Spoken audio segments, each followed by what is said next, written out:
This is a Film Stories original podcast.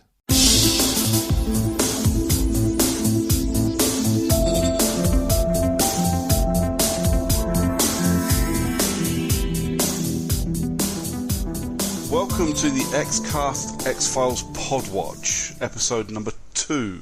Today we're going to be covering Deep Throat and Squeeze from season 1. My name's Andrew Brooker, I'm hosting, and with me is Mr. Baz Greenland. How are you, mate? I'm good, thank you. Good to have you on. So we've kind of been given the short straw here, mate. We're taking on the second ever of these Podwatches. Absolutely. And with Tony's one episode and an explanation, I'm kind of hoping that we don't mess it all up for him now. That's fine. We've got a couple of pretty good episodes to start on, though, which is good. We have. We've got some very good episodes. A couple of my favourites, actually. I'd done both of these episodes with Tony as season 1 episodes on the Xcast, and I adore them. The more I watch them as well, the more I like them. So absolutely, yeah. So I'm quite happy that we're talking this. Should we just dive straight in and crack on with the first episode? Why not? Let's do it. Okay, so we're gonna start off talking season 1, episode 2, and that's Deep Throat. It was written by Chris Carter and directed by Daniel Sackheim, and it aired on September 17th, 1993. Wow. Yeah. Well, I started watching X-Files back during the BBC 2 airings of season 2, so I've been nearly since the beginning of this one. Yeah, I don't think I would have been far behind you. Yeah, a long time ago now. So this is it was outside of the pilot, it was probably the first mythology episode, and I don't know about you, but I look at this episode and it feels like an extension to the pilot instead of a whole new episode. It works better as you watch episodes 1 and 2 together, for me. Yeah, absolutely. I mean, there's a lot of stuff that comes here that really does kind of the themes established here kind of run for the rest of the series, and it almost is like the second part of the pilot. Definitely, particularly obviously Deep Throat himself is quite a pivotal character. I think between that and the whole, we've had a tease of aliens, but this is the first one I think when you really get a sense that the military and the government are working with alien technology as well, and they're kind of aware of it. So yeah, it's definitely got that kind of a vibe of the kind of aliens and humans kind of working together in the shadows. Oh yeah, it's like you say, it took a lot of the ideas that we had in the first one and expanded the first episode, and expanded on them. Gets a lot of new ideas that, like you say, would go through the rest of the next 9, now 10 seasons. But and obviously it's called Deep Throat. It introduces us to Jerry Harding's character, Deep Throat, who, while he was only in it for one season, was outside of Mulder and Scully probably the most pivotal character for the first season. Oh, definitely, yeah. And I think he remains even in the late. He does pop up occasionally, but I mean, you've got the big characters like Skinner and characters like Doggett later on. But really, if you think about the peripheral characters, he's always remembered, even though he's only in one season. He's such an important character. I think and Jerry Harding is so good at playing the role. It's kind of mysterious, kind of slightly likable, but he's got this kind of dangerous edge to it that you don't know about as well. That he made such a good impression, I think, that you do remember him as his kind of major character of the X-Files, even though he was only around regularly for one season. It is bizarre as well, because I'm sure you do as well. I binge the X-Files from start to finish quite a bit. So once, sometimes twice a year, depending on how busy I am. And quite out of time, but yeah, I've certainly worked my way through it quite a few times myself. I love it. It's one of those ones I go, I've got nothing to watch. X-Files, and that's it. Once I start, the first 2 or 3 episodes, nothing else gets watched until I'm done. But you always, with Deep Throat, you always forget just how quickly he's gone. And you will get 2 or 3 episodes away from the season finale and go, oh wow, he has done so much, and he's got so much left to do, and yet he's going to be gone before this season's over. Absolutely, and I think even with the characters that replaced him, they had to say, obviously Mr. X is the major one, but I do love Mr. X, but I think none of Mulder's kind of informants really worked as well as Deep Throat. I think really. No. He was still the original one. He was the best. Oh yeah, he had such a presence on screen every time he was on, even for the little snippets that he was on occasion. He was so good, and yeah, one of my favourite characters, hands down. A little bit about the episode. Obviously, we've said that this is where we get Deep Throat, and we get a lot of the ongoing themes for the episode. What would you say were your favourite bits of this episode, then, mate? Oh, there's quite a few really. I guess it's quite a simple episode, particularly into the later ones. it almost seems quite quaint in terms of the events that happen. But I think it's just there are scenes, it's just seeing Mulder and Scully working together, and I think what's really good is the second episode, and you start off with this kind of slightly sarcastic, slightly still getting to know each other relationship, but you already see the traits in this episode that really follow through to the end of the series. So Mulder goes rogue, goes after searching for the UFOs on his own. He gets captured, and you already the one of my kind of favourite moments actually is Scully when realising he's captured, realising this report that's been hanging around is actually this secret military official. She goes full force, takes him hostage, and basically gets Mulder out. And it's that kind of passion and dedication to each other that is I was quite surprised when I watched it again how early they actually do establish that. And I think just seeing the two traits of the characters, Mulder's passion and her kind of dedication to helping him, even when she doesn't believe, is a really good part. So I think definitely that scene when Scully kind of sort of snaps and gets Mulder out of the military combat where he's been in prison is a really, really good scene.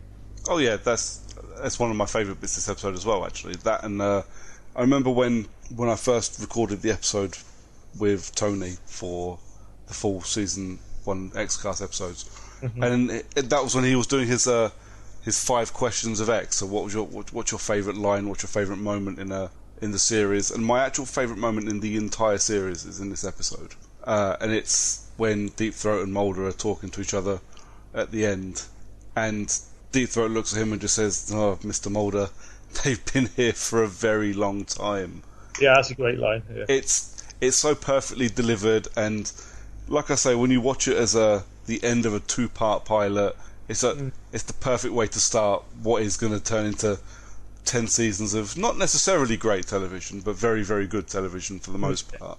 I think in terms of other stuff there, I mean, it's difficult because it's kind of, it feels a bit quaint in some ways compared to what happens later. But like the scenes when they're watching the UFOs kind of dance in the sky is a really nice scene, and it's kind of, it feels like Scully's real first proper exposure to something slightly out there. I mean, it could easily be just a military experimental aircraft at this point, but I do like that, that scene where they share that moment together as the UFOs kind of fly in the skies are really good, definitely. Yeah, that and the because we get we get a celebrity spot, obviously, don't we? A very, very young. Oh damn! I didn't write his name down. Seth Green. Seth Green, thank you. Damn. Yeah, hippie Seth. Absolutely love hippie Seth Green. Yeah, it's really great. He's a really great fun character as well. Yeah, no, it's great to see him. Yeah, and that's what's nice about watching X-Files. You see all these kind of celebrity cameos, everything from Seth Green to Michael Bublé pops up later on. It's random how he always he put in it. So, but yeah, it's Seth Green is definitely really one of the great early kind of cameo roles. Yeah, but I mean the episode's got its fair share of not quite so good bits as well. I guess it's a bit slow at times, and I think it's the investigation to the I can't pronounce the name Budya or something. Budahast. Budahast. That's it is. It couldn't remember Seth Green. I could remember Budahast. Yeah, yeah. It's quite an interesting name, I guess. I mean, it's all right as a mystery, but it doesn't feel meaty enough. No. To kind of really get them involved. But again, it's early days. It's the beginning of the show, so. You do forgive it a lot because it's only the second episode of the show and they haven't found their feet yet. There is a lot that you let it get away with. True, but I still think it's almost as good as the pilot as well. I think they've both got I think both Deep Throat and the pilot are good episodes of the X-Files in their own right. Even though they're not, with some shows, the beginning's a bit hokey and a bit. And you just have to go with it, and then it gets better. I think they do. The X-Files comes out really strong, and the pilot resets things up. And the Deep Throat is the second pilot really kind of established a lot of the motifs later in the series. So it's still, I say, a good episode, but overall. Oh yeah, overall it's one of my favourites still, and yeah, I do gladly every time. It's one of those episodes that starts my binge off very well because you have the pilot and then that, and then the episode we're about to talk about, Squeeze. Yeah. And it's such a great way to start. Not many TV shows now get to start with that quality of first 3 episodes. No, not at all. No. Yeah.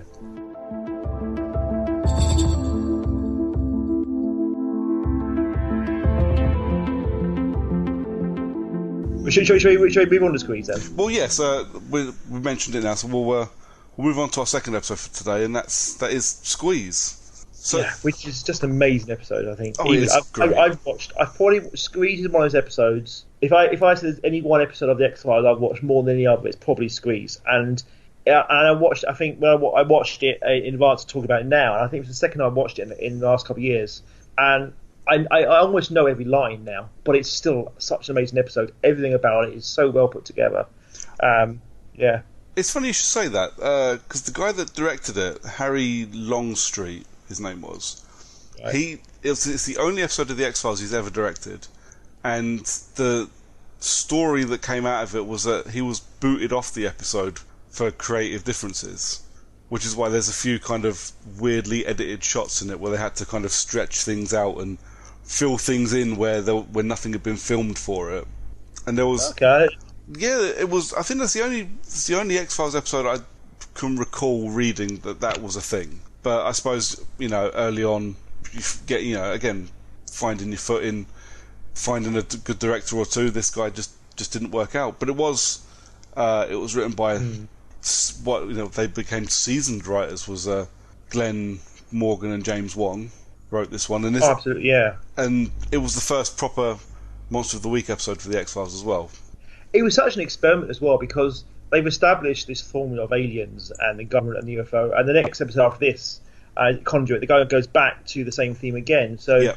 And actually, for quite a while, probably bar Ice, I think on the next handful of monster episodes, just aren't of the same caliber, and I think it really is quite a bold experiment to go from, okay, you've got UFO alien abductions, and you've got the military working with UFO technology, and then you've got a 100-year-old mutant that stretches through a chimney and eats people's livers. It's so random compared to what's come before, and yet it absolutely works. And it's for me, I think there are some really great monster episodes, but I'm still not convinced they've ever topped it really. Possibly like episode like Home, but again it's slightly different.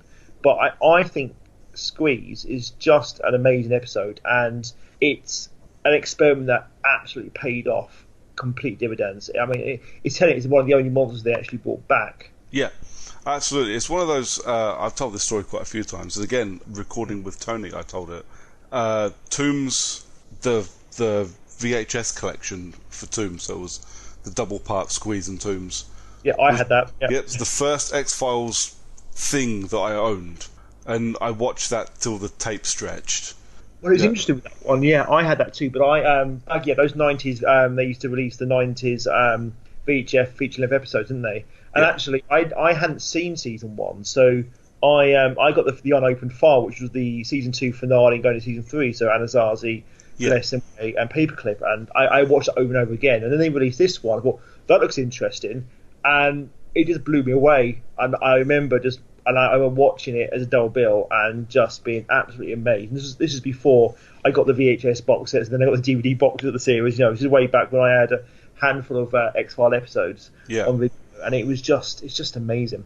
Oh yeah, I mean, for me, between those episodes and a little way down the line, Home, it kicked off a love for me for the X-Files, obviously, but most things horror. My love of horror comes from watching some pretty strange episodes of the X-Files. And Tombs Squeeze is up there as one, is definitely the best, but also one of the strangest. And like you say, it's a big leap and a big experiment to go from pilot, next episode that solidifies the pilot and the military and the aliens and all that, and then just completely forget all of that and go to serial killing monster.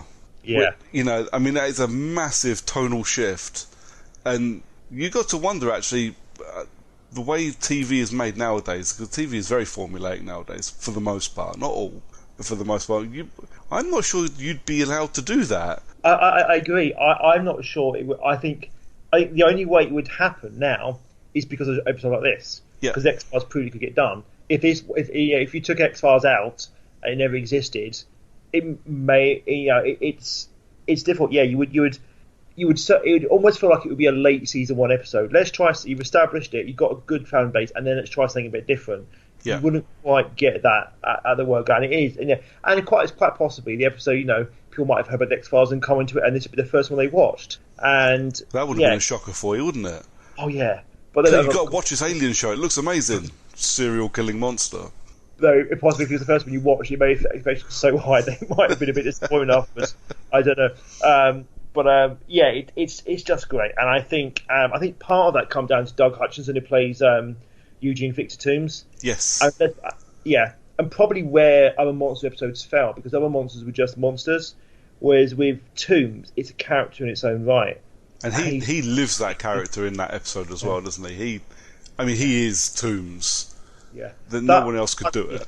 Absolutely. That final shot when he's eventually in prison, he just looks at the little gap in the door, he just smiles. It's like sends a shiver down his spine. It's really, really kind of quite creepy, but it's just so well done. But I think it's because he plays it very quiet and understated. Yes. You don't get. He's not snarling around. He's just watching and kind of half smile. And so when the attacks happen, it's really unsettling to watch. Yeah. Yeah. Oh, absolutely. And he's got that kind of. He takes it everywhere he goes as well. Because I think Toombs was probably the first thing I saw him in. But he's done so many other things since. I've seen like the Green Mile, Punisher Warzone, and in all of them, he's the exact same kind of scary. Yeah. Well, yeah, I remember in Green Mile, and he's basically Victor Toombs again, isn't he? Yeah. But it's good. I think it's great, but I think you need to talk about why it's great. I think as well. Doug Hutchinson is great. He just lives and breathes this really, really kind of slightly offbeat, creepy performance. But I think actually the sequences themselves are really good. The pre-title sequence is brilliant. Yeah, because you don't really see anything. It's definitely a case of less is more. Oh, absolutely. And the idea of this person, and that's what's great. And that's what X-Files does really, really, really well, is that it basically puts horror in the heart of suburbia. Yeah. So and the idea, you have people, could be in there safe in their homes. And in this episode, you've got a person on a high-rise office.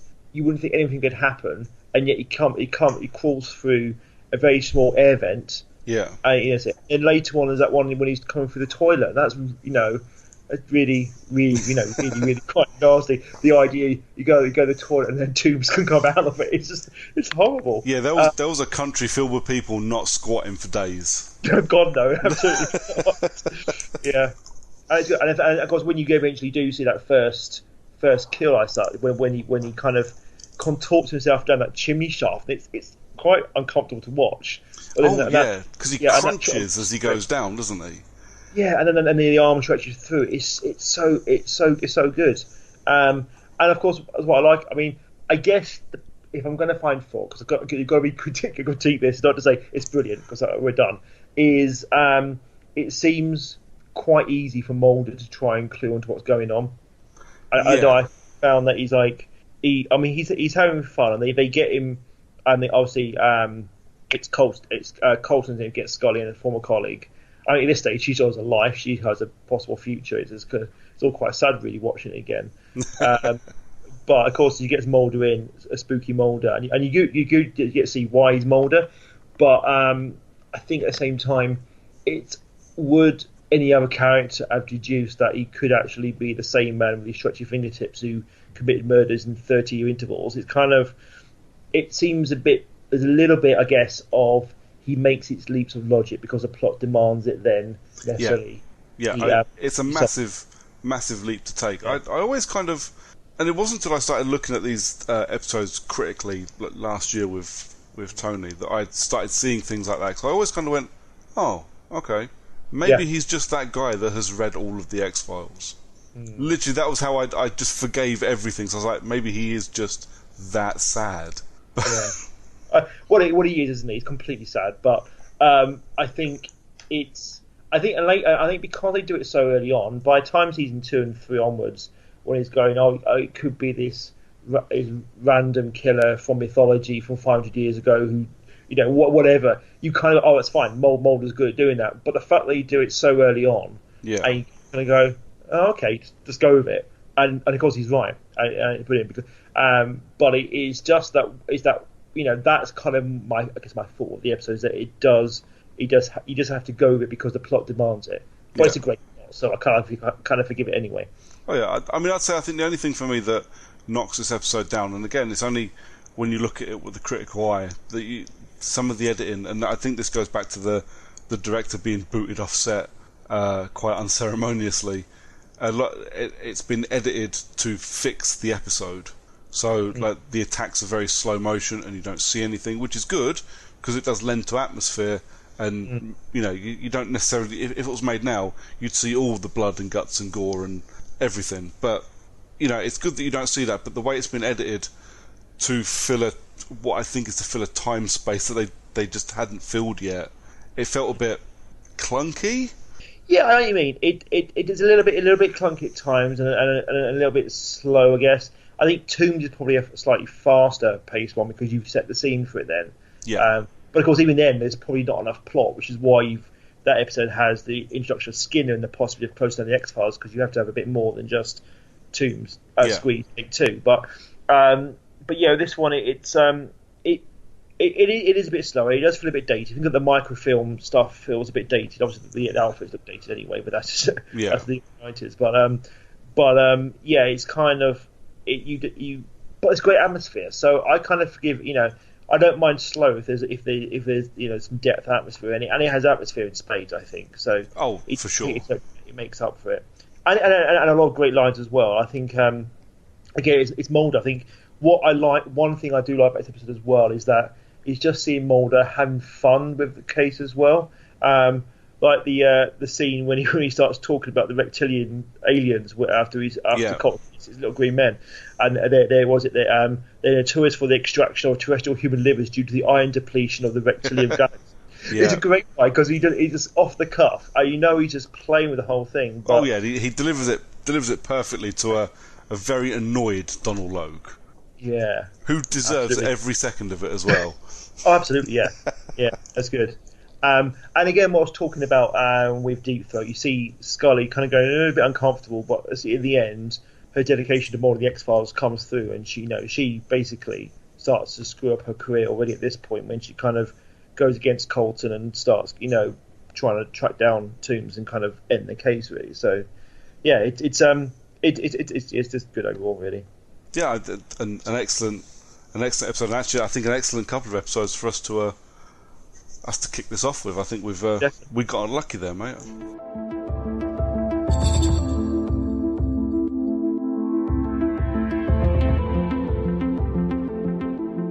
Cool. So you can follow us on Twitter at the X_cast and Facebook group, which is the X-Files Basement, an X-Files podcast fan group. And you can join us again tomorrow for another episode. Tomorrow's episode will be, I believe, Conduit and Jersey Devil. So until next time, trust no one.